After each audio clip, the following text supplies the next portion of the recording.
Vous avez sans doute reçu, je n'avais envoyé un petit mini CV, mais vous pouvez aller sur le site du département, vous en verrez un petit peu plus, notamment une photo retouchée du temps où j'étais un peu plus jeune, des choses du genre.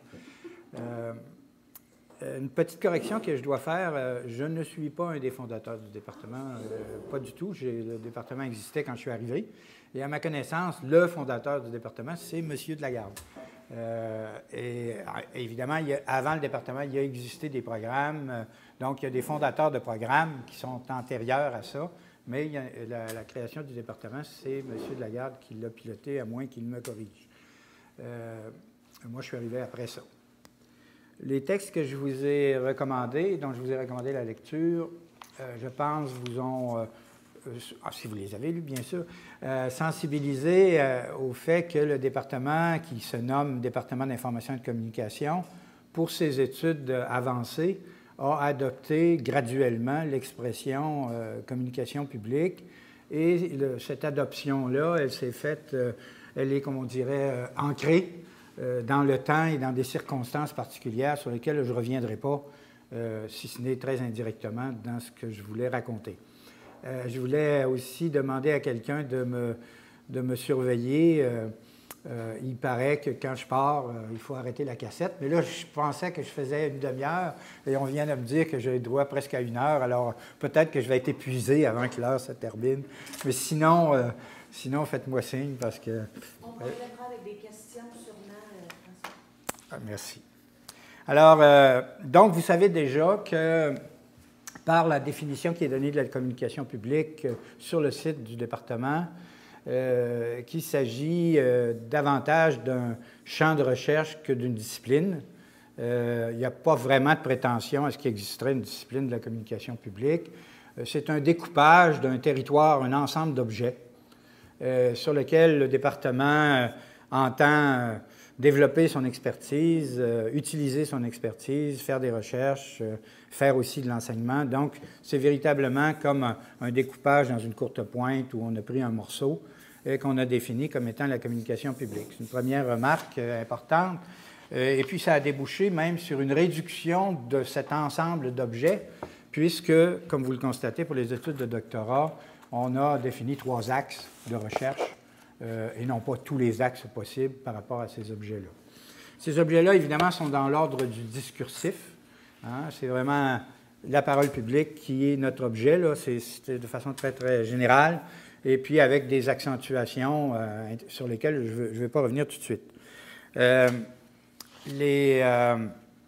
Deuxième remarque, quand nous avons adopté cette expression communication publique, nous étions dans l'ignorance du fait que se développait en Europe la même expression, mais recouvrant un petit morceau, un morceau de ce que nous, on entendait étudier. Et donc, en Europe, vous allez trouver communication publique pour désigner les activités communicationnelles des appareils d'État, au sens large du terme, jusqu'au municipal, le parascolaire, le para-étatique, parapublic et tout ça. Donc, c'est vraiment les institutions qui sont l'objet de cette communication publique-là. Et puis, plus tard, peut-être qu'il y en avait quelques-uns parmi nous qui le savaient, mais ce n'était pas à l'avant-scène. Et puis, si jamais personne n'a posé la question, on s'est rendu compte de cette confusion possible des faux amis, hein, comme le terme communication d'ailleurs en Europe et le terme communication ici.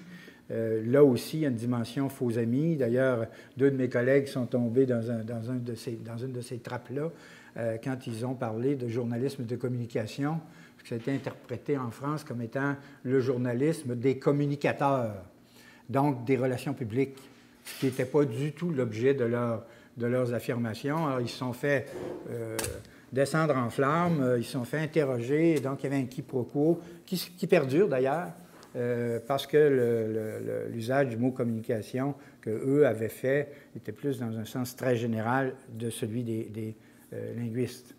Et donc, dans notre cas, la communication publique dont nous parlons inclut la communication publique au sens français comme un morceau du territoire à examiner, mais c'est plus large que ça. Ça, c'est une remarque que je tenais à vous faire.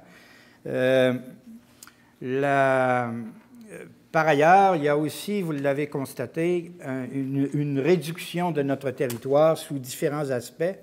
Bien sûr, communication publique de façon, je dirais, ancrée dans le langage courant, c'est pour distinguer la communication qui se fait en public de la communication en privé. Bon, vous me direz, aujourd'hui avec Internet et tout ça, la frontière est floue.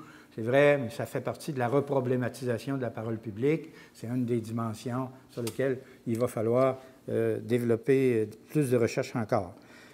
On a aussi indirectement, en choisissant cette expression-là, dans un contexte de découpage administratif des territoires entre les facultés et entre les départements, on a mis de côté ou on a mis en périphérie de nos préoccupations ce qu'on pourrait appeler les communications interpersonnelles. Ce qui se passe au téléphone, ce qui se passe quand une personne parle à une autre personne, c'est périphérique dans nos préoccupations. De la même façon, tout ce qui concerne la communication entre de un à plusieurs, en présence physique, comme dans une salle, par exemple. On a aussi poussé ça à la périphérie parce qu'il y en a d'autres qui s'en occupent sur le terrain. La pédagogie s'occupe de ça, l'art oratoire s'occupe de ça. Il y a plein de monde sur ce terrain-là. Donc, pour nous, ça ne veut pas dire qu'on n'en tient pas compte, ça ne veut pas dire qu'il n'y a pas des dimensions de ces phénomènes-là qui peuvent être éclairants pour des recherches particulières à propos de la communication en public. Mais ça veut dire que ce n'est pas au centre de ce qu'on prétend être nos expertises et ce n'est pas l'angle sous lequel on veut regarder les choses. Ensuite, je vais essayer d'aller assez vite sur ces considérations-là, mais la dernière considération que je vais faire là-dessus, c'est, vous avez sans doute noté aussi qu'il y a presque une équation entre communication publique et communication médiatisée. Pas seulement médiatée, mais médiatisée. Donc, il y a toute une tradition dans le département où les médias, quels qu'ils soient, donc un lieu intermédiaire entre les interlocuteurs, sont au centre de nos recherches. Donc, on est très médiacentré. C'est resté dans nos préoccupations, c'est certain. De la même façon, on a là aussi une tradition forte liée à, je dirais, la filière politique. Et en ce sens-là, il y a toutes sortes de débats entre nous sur le rapport entre communication publique et communication politique, mais tout simplement pour dire qu'on a choisi collectivement, plus ou moins, de centrer nos recherches sur la contribution du discours public à la délibération collective, au débat. La définition le dit très, très clairement. C'est-à-dire qu'on pourrait le prendre sous toutes sortes d'autres aspects, mais disons qu'on a tendance à se focusser, même si je ne pense pas que ce soit français, à centrer nos préoccupations, à se laisser guider, si on veut, par un focus, là c'est français, qui est centré sur cette dimension donc, de la délibération et de la démocratie. Mais sans réduire à des préoccupations d'élection, de création de leaders politiques, de communication gouvernementale, donc sans réduire, sans faire une extension de notre proposition qui est tout à fait identique à communication politique. Communication politique, d'une certaine façon, est inclus dans communication publique. Graduellement, et c'est ce dont je vais vous parler ce matin, graduellement, au fil de nos aventures pour s'approprier cette expression-là, pour en faire un signe distinctif, pour en faire un fanion, pour dire ben, on est différent de ce qui se passe, des préoccupations de l'UQAM, des préoccupations de Concordia et de tout ce monde-là, donc avec l'expression. Graduellement, l'expression s'est chargée de un peu plus qu'un accommodement intellectuel pour avoir le même territoire, un peu plus qu'une organisation, disons, un fanion qui permettait à des chercheurs et des praticiens de vivre ensemble, de se donner un terrain commun et tout ça. Donc, il s'est chargé d'une reproblématisation de la parole publique. Et c'est de ça dont je voudrais vous parler en apportant 4 réponses successives qui s'emboîtent les unes dans les autres d'une certaine façon à la question de problématiser la parole publique, pourquoi et comment. Alors, la première réponse, bon, je dirais que derrière ça, il y a une espèce de réponse générale qui consiste à dire que le monde a changé au cours des 50 dernières années, puis comme c'est notre mandat de rendre compte de ce monde, de l'expliquer, de le documenter, c'est notre job de faire ça, bien, il faut bien qu'on regarde ce qui a changé au cours des 50 dernières années. Et plus que ça, ce qui a changé, c'est quelque chose qui pose un certain nombre de défis intellectuels aux chercheurs, défis intellectuels qui nous obligent à revisiter les acquis des discours scientifiques sur la communication, depuis surtout, bien sûr, l'après-guerre, puisque une partie de ces acquis, entre guillemets, deviennent obsolètes, ou en tout cas, il faut définir qu'est-ce qui est obsolète, qu'est-ce qui n'est plus pertinent ou qui était vraiment très ancré dans un contexte particulier, essayer d'identifier la configuration, pour parler comme Elias, dans laquelle se pose aujourd'hui la parole publique, donc les règles du jeu, implicites, explicites et tout ça. Donc il y a tout un renouvellement de la pensée qui nous est imposé par le changement de la réalité, mais aussi par des changements dans l'ordre intellectuel. Alors, première réponse. Première réponse, bien sûr, elle n'est pas... elle a déjà été apportée à cette question-là. C'est la professionnalisation de la... c'est peut-être pas la réponse la plus importante de celle que je vais vous apporter, mais c'est la professionnalisation de la parole publique. On peut dire que c'est le passage du temps, la complexification de la société, l'urbanisation, tous ces phénomènes qui densifient les relations humaines, posent une organisation sociale ou forcent une organisation sociale où il va y avoir de plus en plus de spécialisation.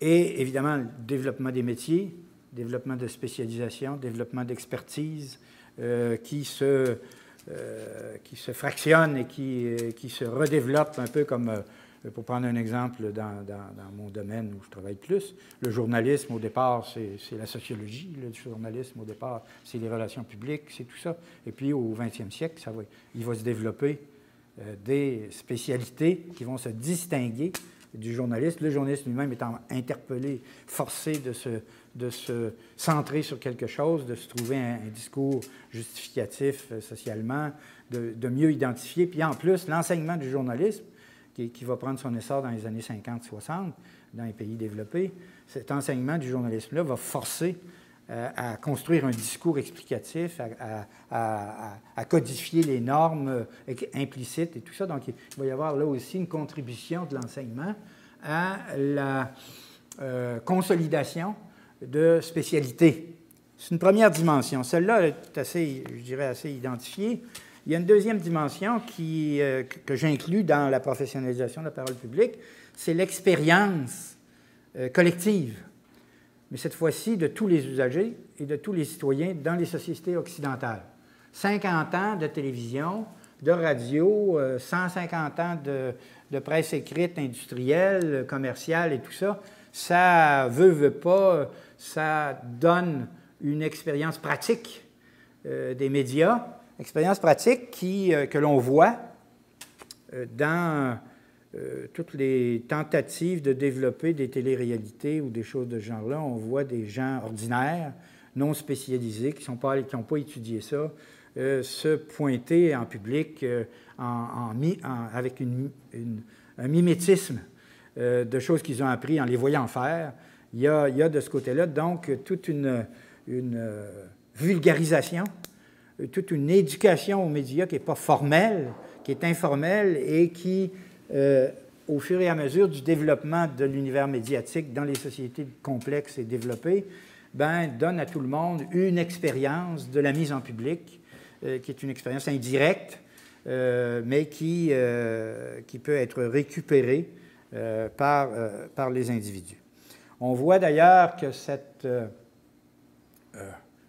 professionnalisation généralisée. Vous voyez les deux niveaux de professionnalisation dont je parle, celle qui est codée, celle qui est enseignée, celle qui est encadrée officiellement, explicitée, et l'autre qui vient d'une expérience historique. Ces deux posent toutes sortes de problèmes, et en particulier un problème de perte d'innocence, c'est-à-dire de développement d'un certain cynisme, d'une accusation généralisée de communication stratégique et non plus de communication dans le sens du dialogue, parce que tout le monde a des intentions, tout le monde a appris à manipuler sa présence en public et sa parole, à des degrés divers évidemment, avec des succès plus ou moins grands, mais tout le monde l'a appris et tout le monde se lance dans ces opérations-là dès la mise en public. Et puis, ça va faire apparaître aussi un nouveau bien collectif qui va être soumis à des pressions de démocratisation, qui est la visibilité. La visibilité va devenir un bien spécifique qui existait avant, qui était monopolisé par les puissants, qui montaient des liturgies, des liturgies publiques, des liturgies. Alors, il y a un auteur que j'ai mentionné, peut-être Thompson, qui a beaucoup travaillé sur cette question-là. Et d'ailleurs, la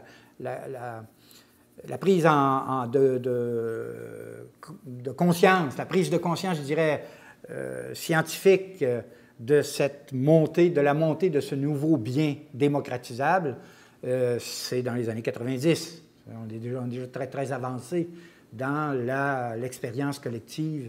Et bien sûr, à cette aspiration va se joindre, exprimer, l'accentuer, l'accélérer, bien sûr, l'apparition des médias sociaux, l'apparition d'Internet et tout ça, qui va paraître donner à chacun la possibilité de se mettre en public, à des degrés divers. Deuxième réponse.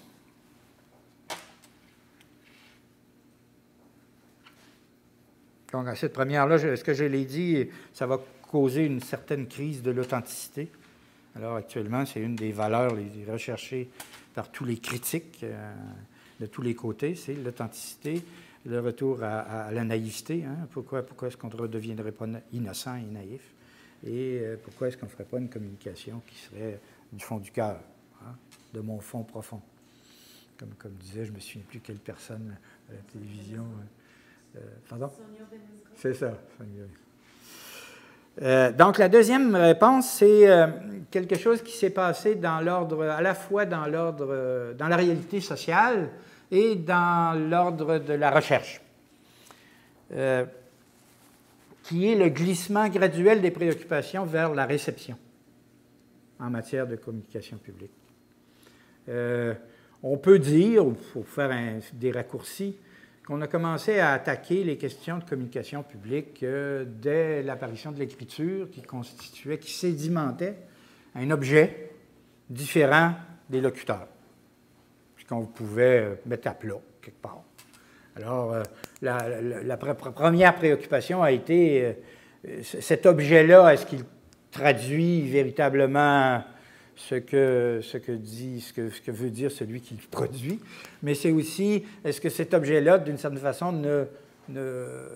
n'influence pas, ne contraint pas la compréhension de ce qui est communiqué. Bref, cet objet-là, par son formatage, est-ce qu'il introduit des biais?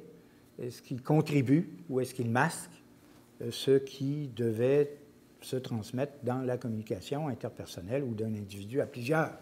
Évidemment, cette préoccupation de mettre à plat les messages, elle s'est développée beaucoup. Au départ, c'était plus simple aussi. La société occidentale étant centrée sur le livre, donc on sortait de l'exégèse de la Bible, le livre qui dit tout. Et donc, dont il fallait essayer de comprendre la structuration interne. Bon, bref, toute la filière des études religieuses sur le livre est à la base de cette accent qui est mis sur la production du message, mais pas la production, mais le message lui-même. À partir du message, on va essayer de déduire toute une série de choses sur ce qui vient avant, ce qui est en amont, puis ce qui est en aval, puis il va donc y avoir plein d'études de ce côté-là. Ce qui me fait penser que j'ai oublié quelque chose que je voulais vous signaler. À propos de la communication publique, quand j'ai dit que c'était plus un champ qu'une discipline, je voulais vous conseiller le texte de Robert Craig, qui a été publié dans le premier numéro de la Revue internationale de communication publique, communication sociale et publique, là, qui est ancrée à l'UQAM. Ils sont rendus au 10e numéro. Dans le premier numéro, j'ai la référence, si jamais ça vous intéresse, parce que M. Craig, faisant le point sur les tentatives des années 70-80 de construire une discipline de la communication qui engloberait tout, faisant le point là-dessus, fait d'excellents tableaux pour indiquer les différentes filières disciplinaires qui peuvent être utilisées pour travailler nos objets. Dans ce tableau-là, bien sûr, il y a 7 ou 8 disciplines. Par exemple, la sémiologie, il va situer la sémiologie, la phénoménologie. Donc, il va en situer tout un certain nombre, puis essayer de montrer dans un tableau le dialogue entre ces disciplines-là. Et il va proposer sa façon à lui de comprendre, de construire quelque chose, un tout qui s'appellerait communication.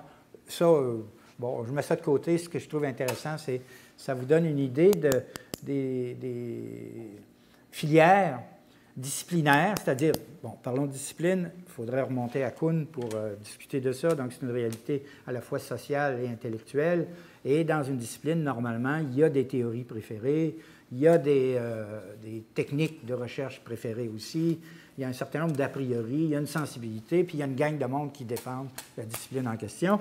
Alors, vous voyez donc, dans ce sens-là, la communication publique, ce n'est pas encore, et ça n'a même pas la prétention d'être une discipline, puisqu'on est capable, quand vous regardez la composition des membres, les membres du département, vous voyez qu'on vient de différents horizons et qu'on utilise des outils, grosso modo, qui s'apparentent à, grosso modo, disons, aux sciences sociales en général. On utilise plusieurs techniques semblables, pas nécessairement avec les mêmes accents, mais on a aussi des références en termes de problématisation et de théorisation qui sont différentes, mais qui portent sur les mêmes objets et souvent on collabore les uns avec les autres. Alors j'en étais donc à mon glissement vers la réception. Alors, donc, les messages, des messages, on va remonter aux producteurs. Donc, il va y avoir toute une phase d'analyse des producteurs qui est bien sûr très, très marquée par les guerres du 20e siècle, puisqu'on va se préoccuper à ce moment-là des intentions des producteurs, de la manipulation par les producteurs, de l'éthique que devraient avoir les producteurs. Et donc, il va y avoir comme une explosion du côté des producteurs. Producteurs, ça veut dire à la fois les professionnels qui commencent à se définir dans ce territoire-là, mais c'est aussi les institutions, les entreprises, les organisations, la BBC, Radio-Canada, allez-y, et tutti quanti, préoccupation du pouvoir des producteurs. Et quelque part, dans les années 80, la préoccupation centrale va se déplacer, comme un curseur. Le curseur va se déplacer. Ça n'annule pas ce qui a précédé. Ça annule plein de prétentions, par exemple, que l'on déduisait soit des messages, soit des producteurs. Ça les annule parce que le curseur se déplace et il s'en va du côté de la réception. Et là, rendu du côté de la réception, bien là, un certain nombre de présomptions qu'on avait quant à la lisibilité du message, un certain nombre de prétentions qu'on avait, de présomptions aussi qu'on avait du côté de l'efficacité de la production, des médias et de tout ce qui était du côté des producteurs, du pouvoir des producteurs. Tout ça va être remis en question à partir des années 80.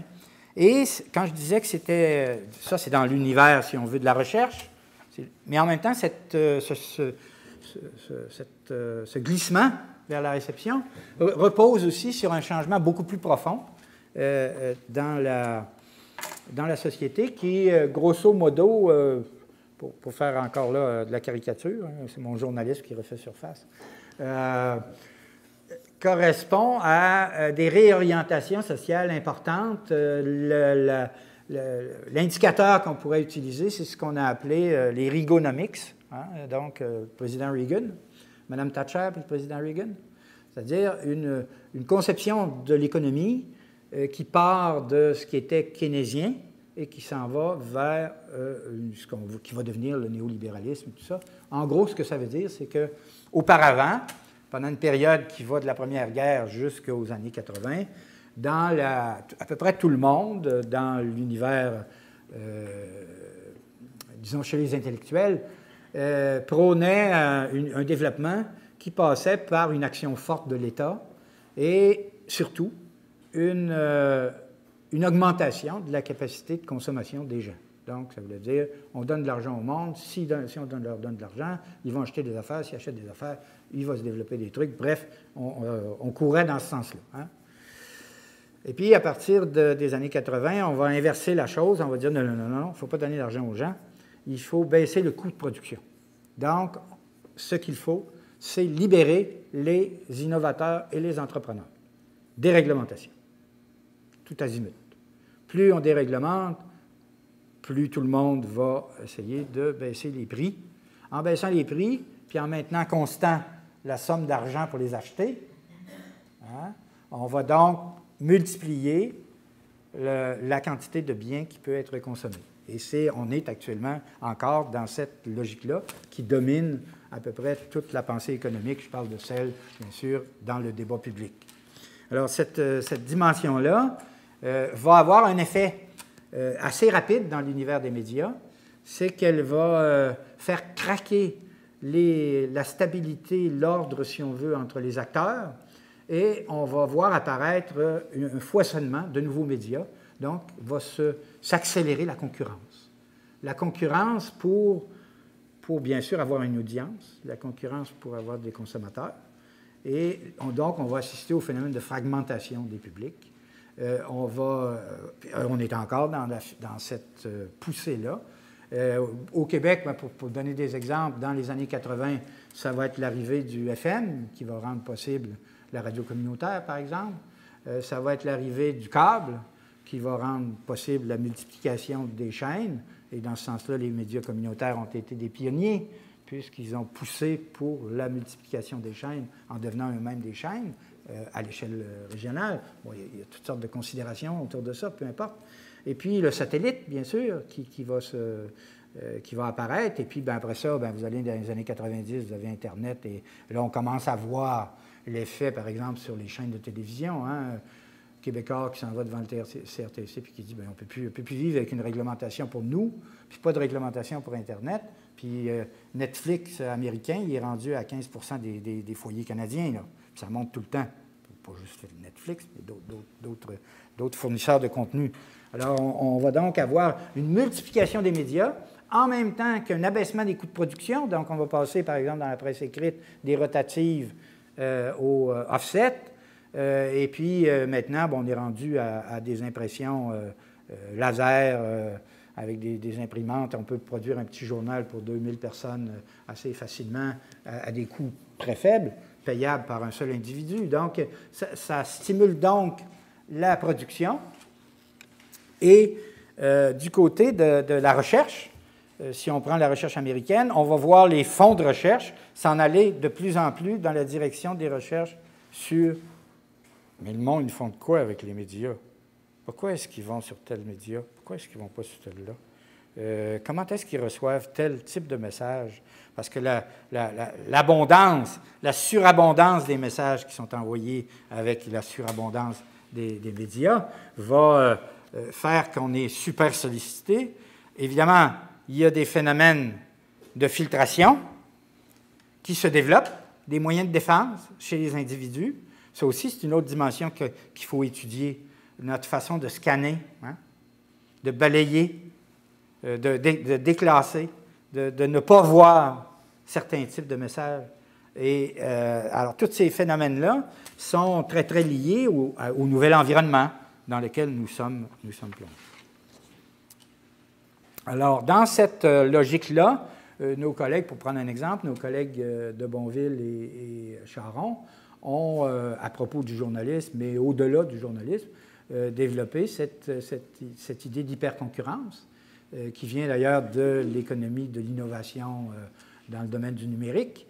Donc, ils ont développé ce concept-là pour essayer de rendre compte de toute une série de transformations des pratiques professionnelles, aussi bien que de la construction des discours et de la réception des discours. Moi, je considère que c'est un outil qui a beaucoup d'avenir et qui nous permet de comprendre plein de choses. Donc, on a maintenant un encombrement de la place publique en termes de production de messages. Et bien sûr aussi, c'est lié en même temps à la complexification de la société que l'on traduit en termes politiques par la montée de la société civile. Donc, on a des structurations de groupes, de réseaux à l'infini sur toutes sortes de sujets avec des porte-paroles qui, eux aussi, ont appris comment manier les médias ou comment se présenter en public et tout ça, ou s'ils ne l'ont pas appris, ils l'ont développé par mimétisme. Donc, on se retrouve avec un encadrement, un encombrement de locuteurs, un encombrement de messages, un encombrement de médias, encombrement, je veux dire, au sens où il y a un trafic énorme, ça ressemble aux autoroutes en Californie, dans les sociétés avancées. Mais Québec, bien sûr, essaye de loin de ressembler à une vraie ville, mais ça, c'est une autre histoire. Troisième réponse, l'expérience qui se situe à l'intérieur de ce que j'ai appelé l'expérience historique, ou le développement ou la complexification, c'est une certaine transformation de l'espace public. Bon, oups, je fais un petit stop. L'espace public, je l'utilise ici, dans le sens, un peu comme dans le sens où je définis la communication publique, c'est-à-dire comme un champ, comme dans le virtuel, je trace une frontière et je mets dans cette frontière-là un certain nombre de choses qu'on va appeler l'espace public. Je ne vais pas plus loin pour l'instant. Incidemment, pour l'espace public, si ça vous intéresse, notre collègue Julien Rueff fait une présentation sur l'espace public et les auteurs principaux aujourd'hui sur l'espace public dans un séminaire à l'UQAM le 26 septembre. Mais là, je suis en train d'essayer de trafiquer avec Éric le moyen qu'on ait une petite salle ici et si ça vous intéresse, j'enverrai à Guylaine une invitation. Vous allez pouvoir, dans cette salle-là, on va être là présent à distance. Donc, vous allez avoir quelqu'un qui travaille sur la question de l'espace public, tel que l'École de Francfort est en train de le développer avec Honnête, Alex Honnête, en termes d'identité, ce genre de choses-là. En attendant, je vous rappelle que la semaine prochaine, le thème, c'est l'espace public, puis c'est le philosophe Patrick Tournelle qui vient parler de l'espace public. L'approche étant, on est multidisciplinaire ici, c'est un philosophe. Ouais. Alors, cette transformation de l'espace public est liée à l'expérience et au développement et à la complexification, mais est liée aussi à la professionnalisation, et je la décris de la façon suivante. On se retrouve avec une place publique dans laquelle il y a 4 logiques de communication. Vous savez, on en construit des catégories tant qu'on veut, mais là, disons que pour l'instant, je vais traduire ça en 4 logiques. D'habitude, on dit 3, c'est le chiffre magique des intellectuels. Là, je vais en parler de 4. En fait, je vais parler de 5 dans 4. Bon, peu importe. Des logiques de communication qui se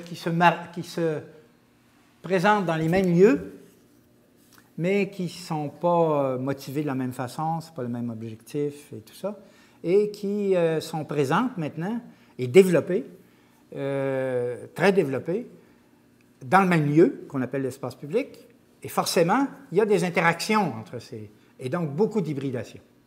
Alors, quelles sont ces 4 logiques-là? Bien sûr, il y a la logique de propagande, celle de promotion des idées, qu'on voit beaucoup en politique, forcément.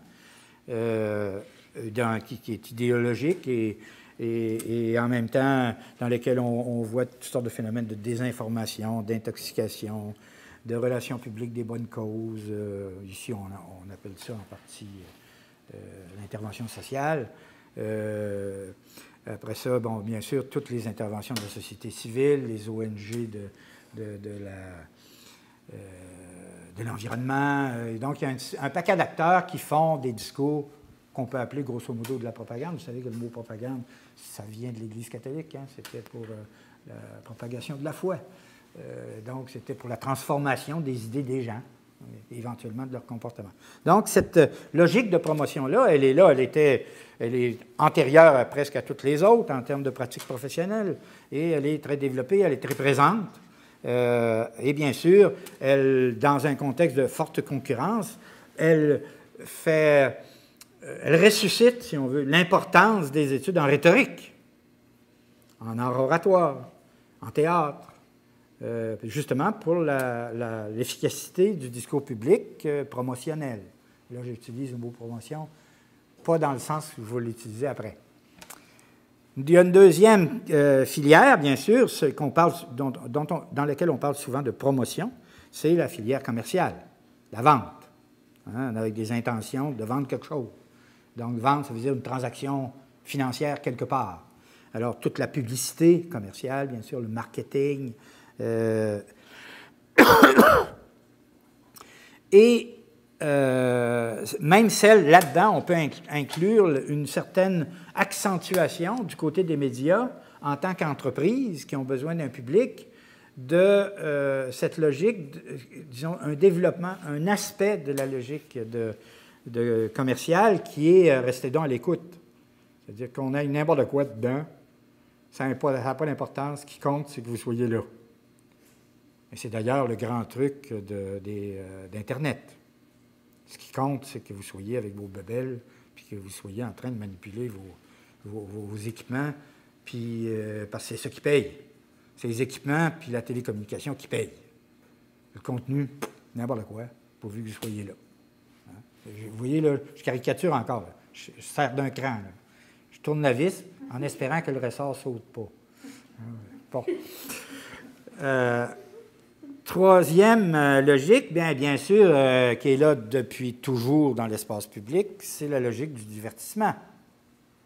Hein, la logique du théâtre, du cinéma, des jeux, toutes ces dimensions-là. Sur la plage du village, hein, il y a les saltimbanques, il y a toute une série de jongleurs, il y a toutes sortes de monde qui sont des discoureurs publics, mais dans une logique de divertissement, dans une logique d'amusement, auquel on a longtemps mêlé des éléments de propagande, hein, l'art comme outil politique ou idéologique.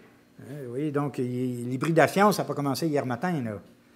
Et puis, il y a bien sûr la logique d'information, qui est en fait un sous-produit de la logique d'éducation. On vous déniaise avec l'information. Hein? Et bien sûr, une spécialité particulière qui est aussi, qu'on essaie de développer ici, qui est la vulgarisation.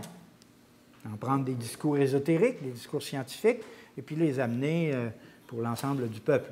Vous voyez, donc, il y a là aussi des avancées en termes de professionnalisation, il y a des poussées vers... alors, ces quatre logiques-là, donc, cohabitent et s'influencent, et il se développe des hybrides, comme le publi-reportage, comme les success stories de businessmen, ou les hagiographies de toutes sortes, hein, qu'on va trouver là.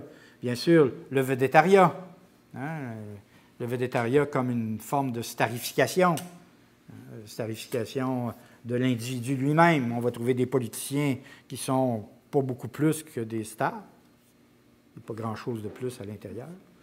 La pipelisation, hein, qui fait aussi partie de ce processus de vedettariat. L'infodivertissement, la tabloïdisation, la paléotélévision, hein, la paléotélévision par rapport à la néotélévision. Hein, la paléotélévision qui était branchée, juste pour parler d'un changement, une forme de changement, qui était branchée sur la filière éducative, mais qui va s'hybrider avec le divertissement au point de finalement se décentrer puis de perdre le nord. Hein, vous allez juste écouter le bulletin de nouvelles de Radio-Canada à Québec, puis Vous allez comprendre ce dont je veux parler. Alors, vous voyez donc cet encombrement de la place publique provoque des hyperconcurrences, provoque aussi, dans une logique d'innovation, une sophistication des formules, l'invention de formats nouveaux qui traduisent des hybridations ou qui traduisent des transferts d'expertise ou de formules qui ont été développées dans un secteur pour des fins X vers Y. Alors, donc, il y a tout un brassage qui se produit par cohabitation, un brassage qui est producteur, qui est fécond, qui constitue un terreau pour toute une série, surtout qu'on encourage et de plus en plus ce qu'on appelle l'innovation, et donc on serait supposé d'être tous des bricoleurs géniaux, capables d'inventer à partir du déjà-là, d'inventer toutes sortes de choses. Et on nous pousse dans cette direction-là, nous disant en même temps que c'est une bonne façon de devenir riche.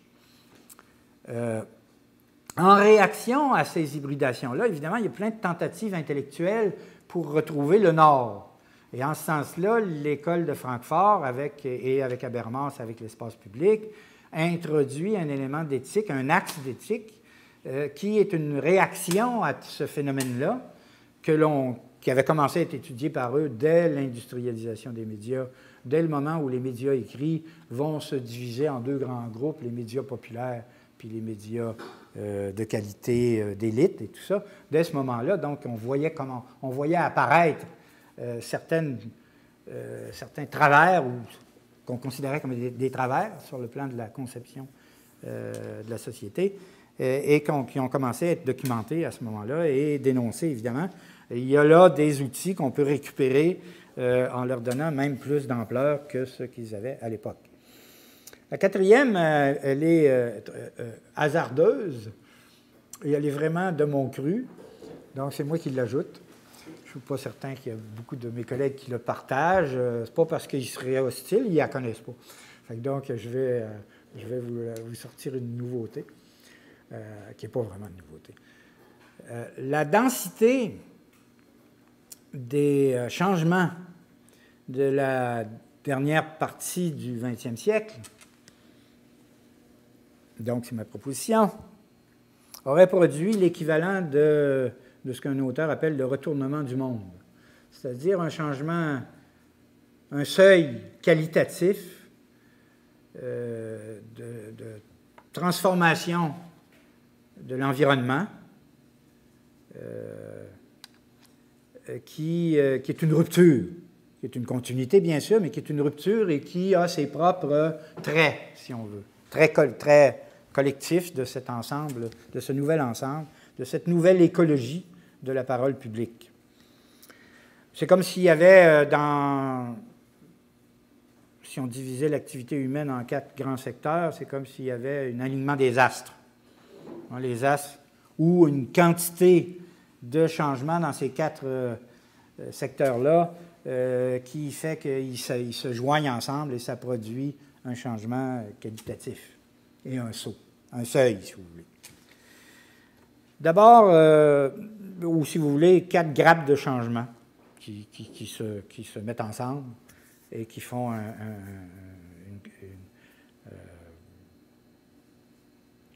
un monde nouveau, quoi. D'abord, je vais commencer par peut-être le plus visible, la politique. Il s'est passé quelque chose dans les années 80 qu'on a appelé la victoire de la démocratie.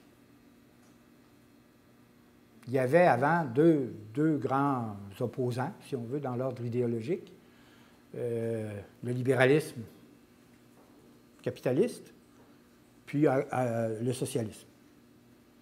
Alors, l'indicateur, bien sûr, c'est l'effondrement du mur de Berlin, la caricature, si vous voulez. Alors, il y a un effondrement de l'alternative. C'est pas français non plus. Du deuxième terme de l'alternative, c'est-à-dire, il y a un effondrement dans la réalité politique, aussi bien que dans l'ordre intellectuel, de l'alternative étant le socialisme. Le socialisme étant toutes les formes de société dans lesquelles on pense qu'une intervention forte de l'État, une intervention qui soit autre chose que la police puis l'armée, est un moyen d'émancipation collective. Alors, toutes les formules qui sont liées à ça et dont nous sommes les héritiers, qui viennent donc d'avant 1980 et après la Première Guerre mondiale, et qui étaient liées en économie à Keynes, au keynésianisme, dont je vous ai parlé tout à l'heure. Donc, il va y avoir une poussée où il n'y a qu'une seule bonne façon d'être, c'est la démocratie.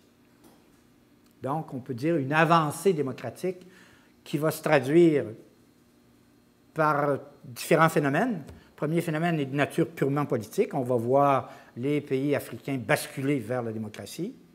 C'est les premiers. Après ça, on va voir une série de satellites de la Russie basculer aussi, non sans dégâts, hein, la Yougoslavie étant au centre du processus. Puis là, on voit la même chose se produire dans les pays arabo-musulmans. Il y a eu le même phénomène aussi en Amérique latine pendant ce temps-là, là aussi avec plein de dégâts, qui était le virage vers la démocratie. Je ne suis pas en train de valoriser la démocratie, je vous dis simplement que l'horizon de la réflexion s'est enfermé dans la démocratie. Démocratie, pas n'importe quelle démocratie, une démocratie qui vient d'une filière de pensée démocratique, tournée vers l'individu, tournée vers la méfiance vis-à-vis de l'État, tournée vers, bien sûr, prolongeant le processus de déréglementation. Alors, toutes les... dans l'ordre de la recherche, comme la plupart des grandes théories en communication ont été construites dans un monde où le socialisme était crédible et il servait de point d'ancrage pour critiquer l'état réel de la communication, ben, ça remet en cause plein d'auteurs puis plein de théories. Donc, la politique qui va aller plus loin, le changement démocratique va aller encore plus loin puisqu'il va supervaloriser l'individu et il va, dans l'ordre de la communication, pousser, accompagner, encourager ce que j'ai décrit comme la mise en public de soi. Hein, la mise en public de soi va être légitimée, quel que soit le soi, hein, quel que soit son état, et ça devient un droit. Et ça devient légitime. C'est une transformation qui est... Alors, quelque part, dans le texte que vous avez lu, j'ai appelé ça la démocratie de troisième type. Hein? Si vous regardez, j'ai fait un espèce de petit schéma, un petit graphique, dans lequel il y a comme 3 étapes ou 3 couches de démocratisation. La démocratisation institutionnelle, parlement, élection, gna, gna, gna. La démocratisation qui vient des groupes d'intérêt, hein? C'est-à-dire que les gens s'organisent pour se mettre en gang et avoir un porte-parole. Puis là, ils invoquent la démocratie en disant « Nous sommes représentatifs ». Hein? Il y a toute une phase là, de développement, de balbutiement autour de ça. Et puis, oups, dans les années 80, on commence à rentrer dans l'individu, tous les individus, à ce moment-là, plus ou moins symboliquement représentatifs d'un groupe d'individus. Hein? La ménagère représente toutes les ménagères, le prof d'université avec ses petites lunettes et ses cheveux blancs représente toutes les profs d'université. L'autre, le laborantin, blême, cireux, avec son truc blanc, lui aussi avec ses lunettes que l'on voit derrière une éprouvette. Ben aussi, il représente tous les... Vous voyez, là, tout le jeu du symbolisme là, qui construit des représentations. Nous étudions, c'est un de nos axes de recherche, les représentations publiques. Évidemment, cette 10 minutes qui me reste? Oui. OK, c'est bien. Alors, évidemment, cette victoire de la démocratie, dans la logique de Hobbes, c'est-à-dire la logique de il faut se méfier du Léviathan, il faut se méfier de l'État, donc il ne faut pas que l'État intervienne. Donc, vous voyez le courant dominant aux États-Unis hein, dans la pensée. Cette logique-là va aussi contribuer à dévaloriser les modèles d'États nationaux.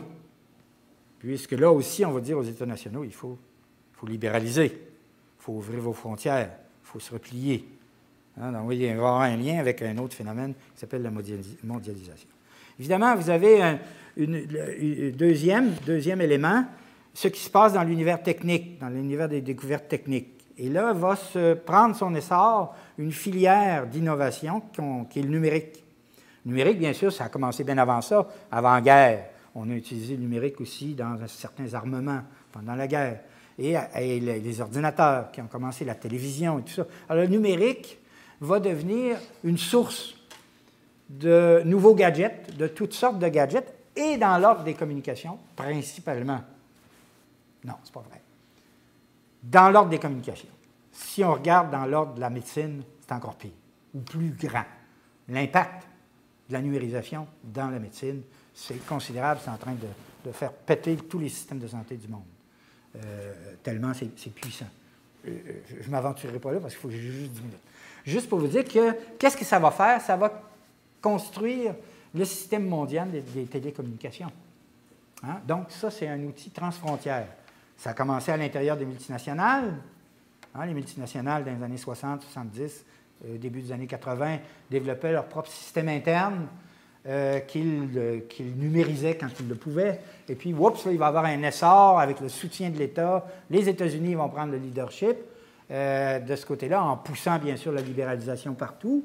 Et ils vont foncer comme détenteurs des avancées techniques de ce côté-là, ce qui nous donne Google, ce qui nous donne Yahoo, ce qui nous donne tout ça. Vous voyez leur avancée, là, qui est un outil politique en même temps, qui va faire que les frontières, dans l'ordre symbolique, les frontières nationales, vont devenir des fromages de gruyère avec les télécommunications. Évidemment, on va avoir une transformation aussi des médias, parce que les médias se sont développés, les grands médias de masse se sont développés dans une logique de soutien à la construction des États nationaux. Hein, que ce soit... je ne sais pas ce que je l'oublie. Il y a plusieurs auteurs là, qui ont développé ces thèses-là. Tétu en français, mais avant lui, il y a un Anglais là, très connu là, qui a développé ça, la construction d'un imaginaire national. Là. Excusez-moi, c'est large. Bon, alors deuxième, c'était ça. Troisième, économique. Alors, économique, pour faire vite, il y a une transformation dans l'économie qui est très importante, c'est-à-dire que le leadership va passer entre les mains de la finance alors qu'il était entre les mains de l'industrie. L'industrie, c'est ceux qui produisaient des objets, qui nous ont menés dans les guerres. Et puis, les autres, la finance, ben, c'est le virtuel. Hein, c'est l'argent. L'argent, c'est les télécommunications. L'argent, c'est les bourses. Alors, on se retrouve avec un flux transfrontière à tous égards qui est lié à la globalisation, qu'on va appeler aussi mondialisation, qui est lié à la financiarisation de l'économie et tout ça. Alors, l'important pour nous, c'est que tout ça contribue à ce que se développent des médias transnationaux. Hein, des trucs comme Al Jazeera, mettons, ou CNN dans tous les hôtels du monde, ou dans la langue française, l'espèce de revue là, sur l'international. Bon, ça me reviendra. Bref, même dans le domaine de l'écrit, il se développe des trucs transfrontières et il se construit des espaces linguistiques sur Internet et autrement. Donc, à ce niveau-là, ça enlève un certain nombre, un ordre des choses qui était antérieur, qui, lui, va s'écraser. Et évidemment, ça va nous poser à nous toutes sortes de problèmes d'interprétation des influences des médias, puisque vous n'avez qu'à prendre dans l'ordre de l'international toutes les propagandes qui sont développées par l'OTAN, par les États-Unis là, pour faire des interventions à droite et à gauche. Bien, ça pénètre partout dans tous les pays où il y a le câble, dans les pays où il y a Internet, auprès des couches de population qui ont Internet. On a juste à regarder le printemps arabe. Si on prend le cas de la Tunisie, par exemple, on sait que la diaspora à travers Internet a été un stimulant, une aide importante pour la petite couche de population qui avait accès à Internet et a donc enclenché la possibilité d'un phénomène médiatique qu'on a appelé le printemps arabe. Donc, vous voyez, c'est pas si... Donc, il y a de ce côté-là toutes sortes de choses.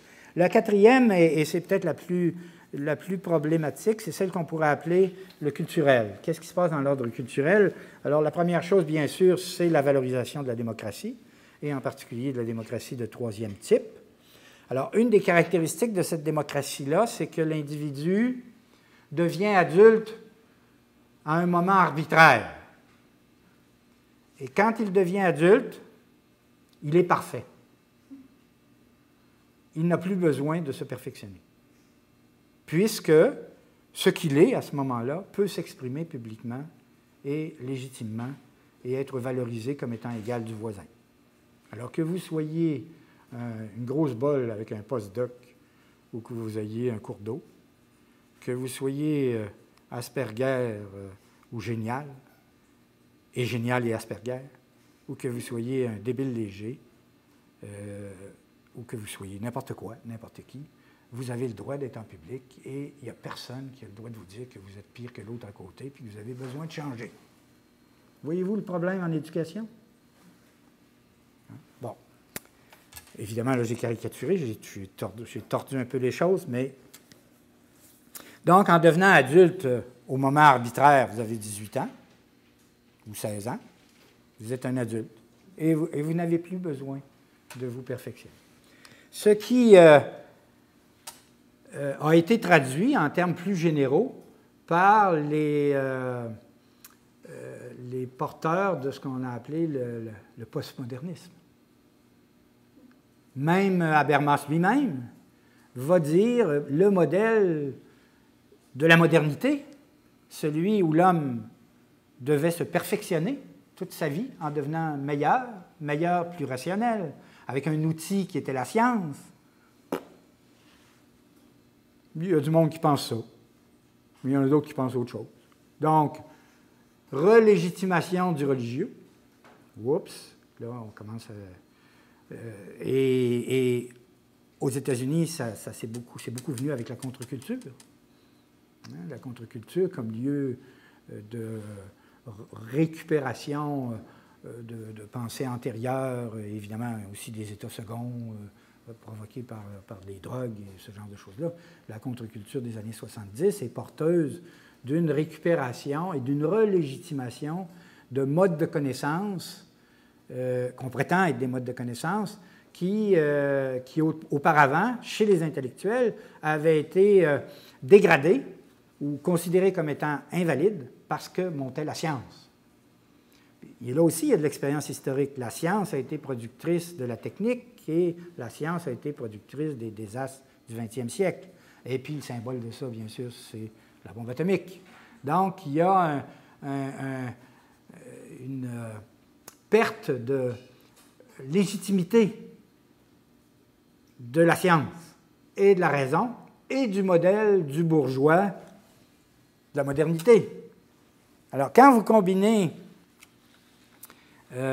tous ces éléments-là, que vous ajoutez par-dessus ça les avancées de la science dans les sciences sociales, dans les sciences humaines, à la façon de Weber, c'est-à-dire une science qui est une source de désenchantement et qui finit par se désenchanter elle-même, bien, on se retrouve avec toute une série de courants de pensée en sciences sociales qui sont essentiellement bâtis sur ce qu'on pourrait appeler la réflexivité à la Giddens, c'est-à-dire cette prise de conscience que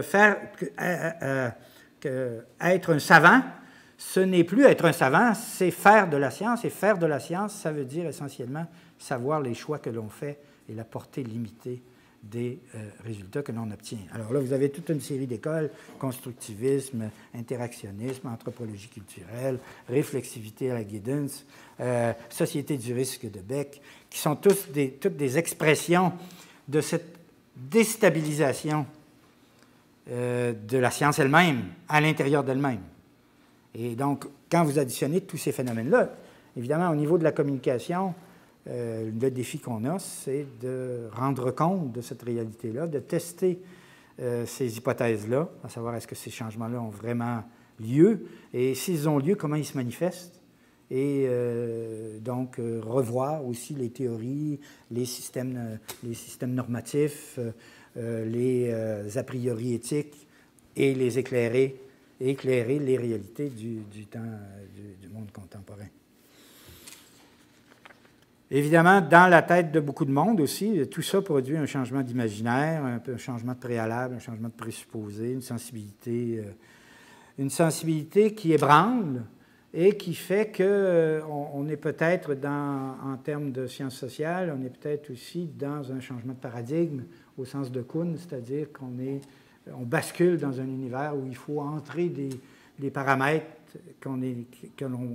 qui sont apparus et qui ne marchent pas dans les cadres théoriques qu'on s'est construits antérieurement. Mais ça ne veut pas dire qu'on les écarte, ça veut dire qu'on les reteste. Hein? Donc, on reproblématise. Alors, j'ai terminé avec mes délires de la nuit. Merci, c'était une belle boucle parce que quand on disait qu'on était vraiment à l'heure de se repositionner, puis mais tu nous as donné, mais c'était la commande, tu nous as donné plus de questions que de réponses. Mais essayez de répondre à tout ça, c'est sûr que ce ne serait pas facile. Est-ce que vous avez des questions?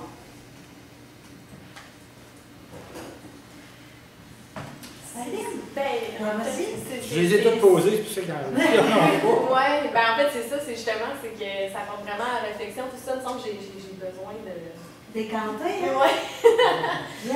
Mais j'avais quand même peut-être une petite question par rapport au fait que vous avez parlé de cette brisure des frontières qui est de plus en plus...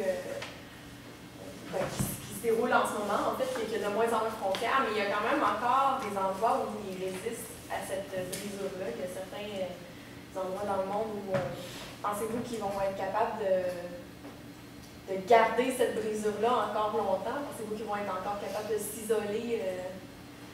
Et est-ce que cet isolement aura une influence dans notre positionnement à nous? Bien, dans le cas, c'est assez évident, dans le cas du Québec ou dans le cas du Canada, que cette ouverture des frontières, qui était déjà là dans le cas du Canada pour d'autres raisons, elle avait un terreau fertile. Donc, dans un sens, il reste encore un État canadien, mais c'est un État canadien qui, à bien des égards, se replie sur les fonctions régaliennes, c'est-à-dire ramasser des impôts pour payer la police, puis l'armée. C'est à peu près ça, là, grosso modo. Donc, il s'en va dans cette direction-là. Jusqu'où il va aller, on ne sait pas.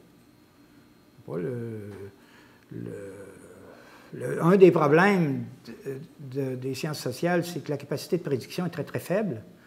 Et on est toujours surpris de ce que les gens font. Et il faut constamment aller voir ce qu'ils sont en train de faire. Alors, pour vous donner un autre exemple, ce que vit la France à l'heure actuelle, qui la plonge dans le désarroi, c'est parce que sa capacité de résistance était plus grande que d'autres pays.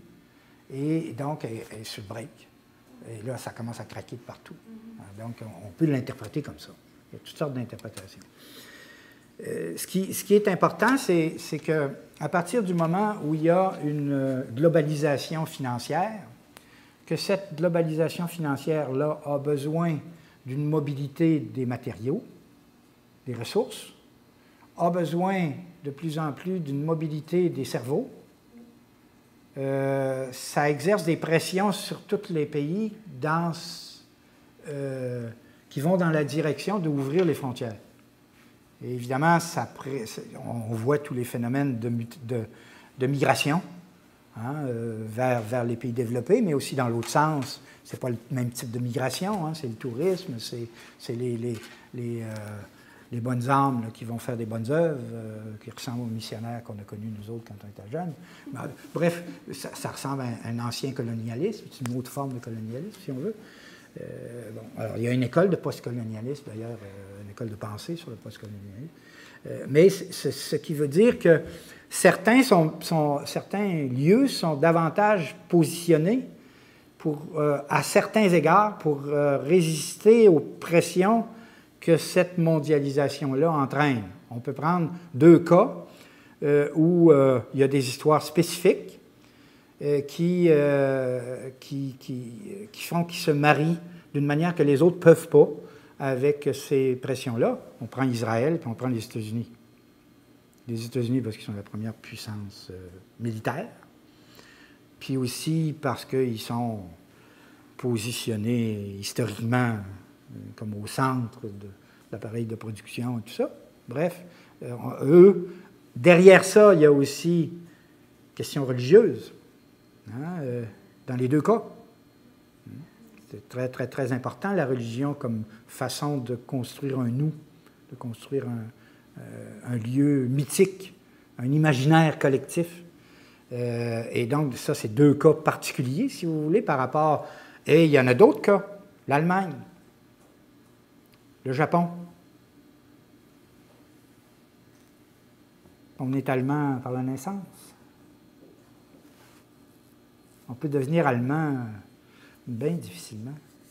Légalement, oui, mais en réalité, bien difficilement. Le japonais, c'est la même chose. Et il y a toutes sortes d'autres phénomènes qui jouent, qu'on devine, dont on a des difficultés, à étudier, qui jouent dans le sens contraire, ou qui jouent différemment, ou qui introduisent des freins à certains types de phénomènes. Et puis, il y a des sociétés qui sont davantage ouvertes à cause de l'histoire, à cause de toutes sortes de choses du genre. Là, c'est parce qu'on parle plutôt de pays et de nations et de choses du genre-là, mais au niveau de la communication, de la vie quotidienne, là aussi, ça a des impacts dans l'imaginaire des gens. Je termine avec un petit exemple. Mon fils, il est en informatique. Puis, ses chums, c'est des Français, des Américains, des Anglais. Eux autres, ils vivent nulle part. C'est des gens qui vivent nulle part. Ils sont dans un marché mondial. Et il y en a un qui est dans un centre de recherche privé à Glasgow, l'autre qui est à telle place. Au bout de 5 ans, son contrat se termine, puis là, tu vas le retrouver en Australie. Et quand tu leur parles, tout leur imaginaire est... Bon, ils sont venus au monde quelque part, mais ça... ils auraient pu venir au monde n'importe où. La finance, c'est comme ça. Ben oui, tout à fait. Il y a plein d'univers. Mais mes neveux qui sont péruviens et en même temps canadiens, ils sont installés à Londres, dans l'univers de la finance. Ils sont là pour 2 ans. Après ça, ils vont s'en aller quelque part ailleurs, à Caracas, je ne sais pas où. On est demandé, j'ai une question après. Non, moi j'ai terminé. Ah, vous avez terminé. J'ai certainement pas épuisé le sujet. Je trouve qu'on a souvent un pronostic très négatif là, justement de ce passage-là à une communication de masse, vers de sens, rejet des valeurs modernes et tout ça. Mais j'ai l'impression aussi que des fois c'est un concept peut-être occidentaux-centriste, là, au sens que il y a aussi une... J'ai pas entendu votre mot, vous avez dit ça, centriste? Occidentaux-centriste, dans le sens que j'ai l'impression que c'est un concept très, très axé sur ici, notre société à nous. Mais j'ai l'impression que dans certaines sociétés, on réussit par cette communication-là à s'accaparer l'espace public, plus une plus grande parole publique, comme vous avez nommé le printemps arabe. Je peux penser aussi à certaines sociétés où, grâce aux réseaux sociaux, les gens commencent à pouvoir peut-être mieux s'organiser entre eux contre un pouvoir étatique présent, comme la Chine, où c'est encore très contrôlé, mais est-ce qu'il n'y a pas là aussi un côté plus il n'y a pas une perspective plus optimiste dans ce changement-là? Ah, mais ce que je vous ai dit, pour moi, c'est pas négatif, c'est pas pessimiste du tout. C'est une transformation, c'est tout. Bien sûr, dans la mesure où moi, je viens d'un autre monde, hein, je viens du monde des années 50, j'ai certains réflexes par rapport à ça, ça change ma vie, hein. Ça change ma vie, je vis dans un autre monde, il faut que je pense les choses différemment, donc je fais un certain nombre d'efforts, mais je vais mourir demain. Puis les gens qui viennent au monde, ben, ils affrontent le monde dans lequel ils sont. Hein, point.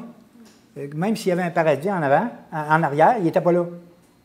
Il y a peut-être un paradis dans le futur. Donc, c'est à eux de prendre en main la réalité dans laquelle ils sont. Maintenant, là, vous me donnez des choses que vous considérez comme étant positives,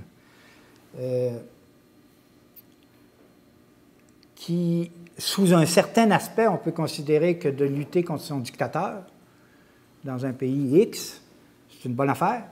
Si on se débarrasse du dictateur, tant mieux.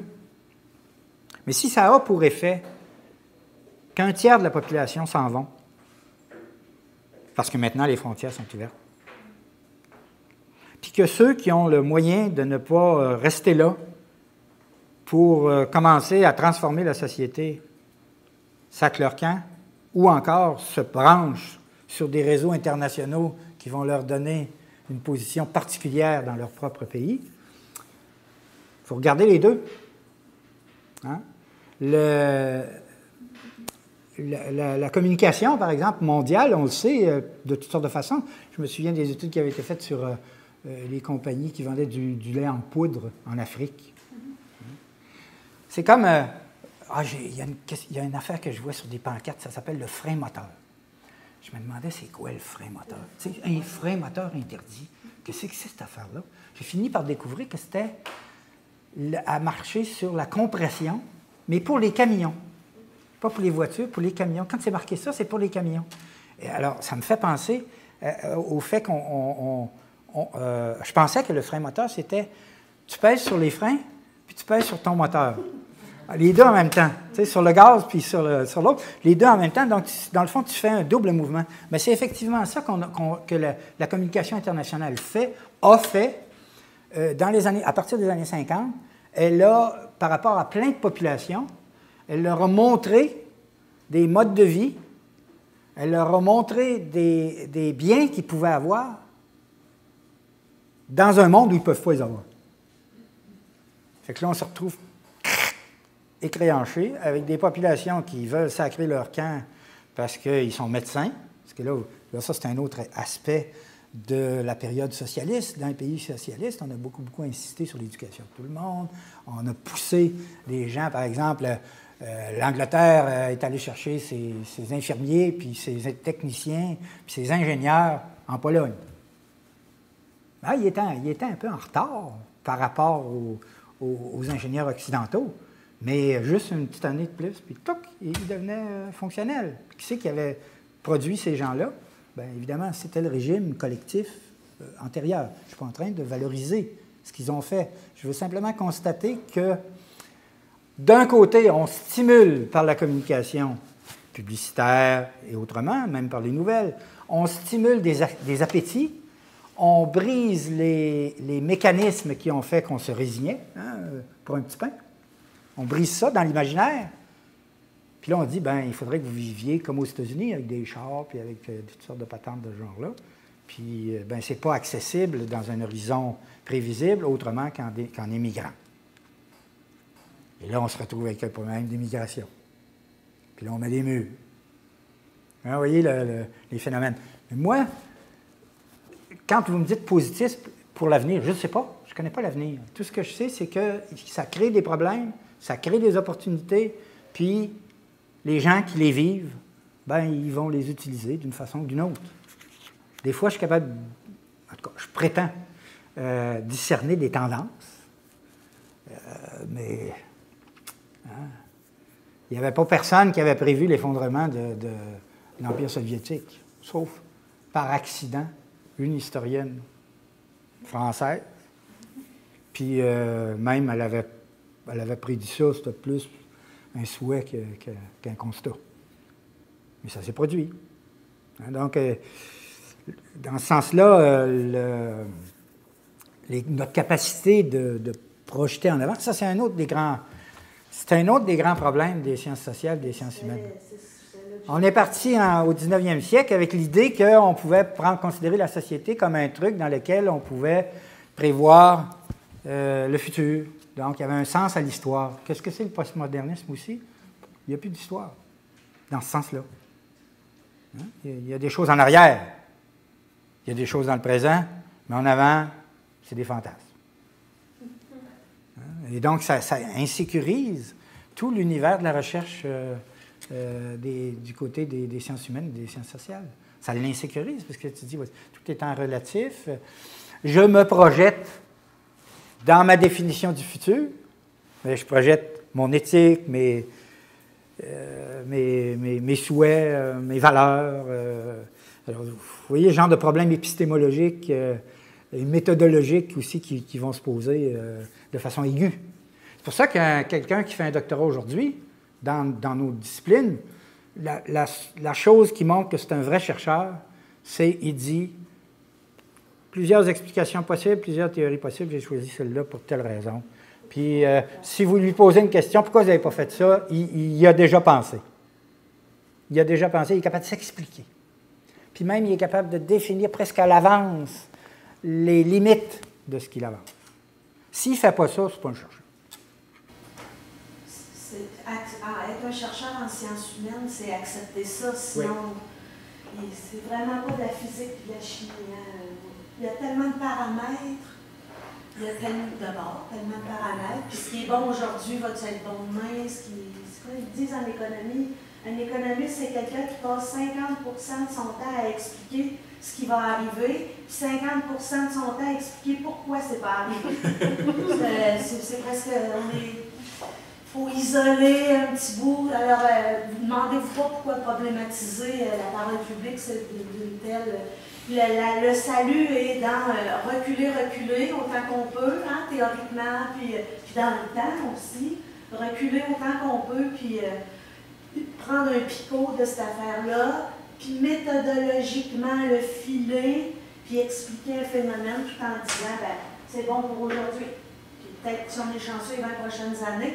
Puis c'est ça, reculer autant, c'est là qu'il y a un enjeu, je trouve, avec la pratique.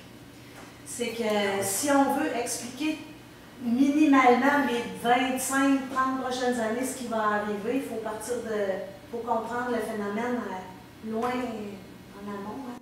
Mais on nourrit la pratique aussi, parce qu'à ce moment-là, ce qu'on fait, c'est qu'on offre à des gens qui vont devoir prendre des décisions largement dans l'inconnu. On leur offre des points d'ancrage, plus ou moins solides, avec lesquels ils peuvent se construire des stratégies d'intervention en lien avec leurs espoirs et avec leurs préoccupations. Donc, il y a comme un effet réflexif de la recherche, mais là, c'est au niveau social, par rapport aux pratiques, par rapport aux prises de décision, qui est indispensable, qui se ferait de toute façon parce que des gens d'action en ont besoin. Et en ce sens-là, les praticiens de la communication, ceux qui font des stratégies, qui font des campagnes, qui construisent des messages, ont besoin d'être nourris de ces spéculations documentées que nous produisons. Je suis désolée d'être obligée d'arrêter là. Mais je suis moins désolée, sachant qu'on va continuer dans ce même esprit-là avec Roger dans 15 minutes, si vous voulez bien vous décanter. Merci. Merci beaucoup.